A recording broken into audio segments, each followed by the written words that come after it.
बंधुओं, उस दुर्मिलिक नाम के राक्षस ने इतनी तेज आंधी प्रकट कर दी कि रानी के साथ में जो सखियां थी वो बिछुड़ जाती है। रानी पवन रेखा आसपास देख रही है, कोई नजर नहीं आया। आज उस दुर्मिलिक नाम के राक्षस ने राजा उग्रसेन का रूप धारण किया और रानी पवन रेखा के पास में आया।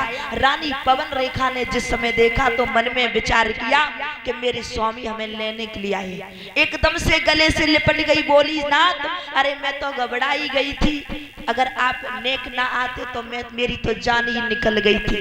रानी को नहीं पता है जो दुष्ट हमारे साथ में क्या करने वालों है। महाराज इधर वो राक्षस कहने लगा, रानी मैंने तुम्हें अकेला देखा तो मैं चला आया कि मेरी रानी को हमारी जरूरत है और आज मेरा ऐसा मन है क्यों ना हम इसी बाग में आपके साथ में विहार करूं। रानी पवन रेखा कहने लगी कि नाथ मैं तो आपकी पत्नी हूँ, आपका पूरा हक है मेरे ऊपर, आप जो करना चाहते हैं कर लीजिए। जिस समय आज वो दुष्ट ने राजा उग्रसेन के वेश में रानी के साथ में जब विहार किया है, करने के बाद में आज मेरे श्रोता बंधु असली वेश में आया तो आज हंसने लगा। जब हंसने लगा रानी पवन रेखा ने देखा, उसी समय चीखने लगी, चिल्लाने लगी, बोली अरे दुष्ट, अगर मैं पहले जान लेती ना तो तुझे श्राप दे के भस्म कर देती। तूने तो कहीं का नहीं छोड़ा, मेरा पतिव्रत धर्म ही नष्ट कर दिया।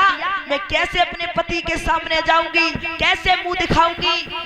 चिल्लाने लगी, रोने लगी। आज वो दुष्ट राक्षस जोर जोर के हंसने लगा और उसी समय महाराज एक बात कही है उस दुष्ट ने कि ये रानी पवन रेखा, तेरे गर्भ से ऐसा बालक पैदा होगा जिसे मारने के लिए स्वयं भगवान को आना पड़ेगा।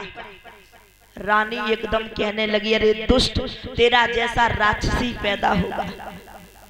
महाराज रानी कहने लगी, अगर मैं पहले जान लेती तो तू बच नहीं पाता। और क्या बोली कि अरे तेरो सत्या और अधर्मी धर्म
रानी पवन रेखा चीखने लगी, चिल्लाने लगी। महाराज उसी समय वो दुष्ट राक्षस कहने लगा, है रानी चिंता मत करो, तुम्हारे गर्भ से ऐसा पुत्र पैदा होगा जिसे मारने के स्वयं भगवान को आना पड़ेगा। और सुनो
वो दुष्ट कहने लगा, रानी ऋषि और ब्राह्मणों को बहुत सताएगा और नर की बात छोड़ो, बस इंद्र भी हार जाएगा और उसे मारने के लिए स्वयं भगवान को आना पड़ेगा। इतना कह करके आज वो राक्षस वहां से चला जाता है।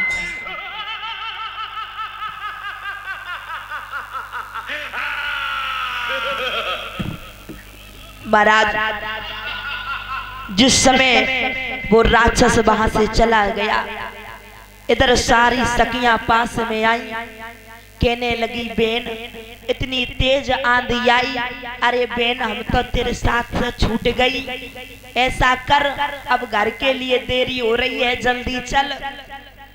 महाराज उसी समय पुनः महलों में आई है, लेकिन रानी पवन रेखा वो बात छिपा जाती है, सखियों को नहीं बताया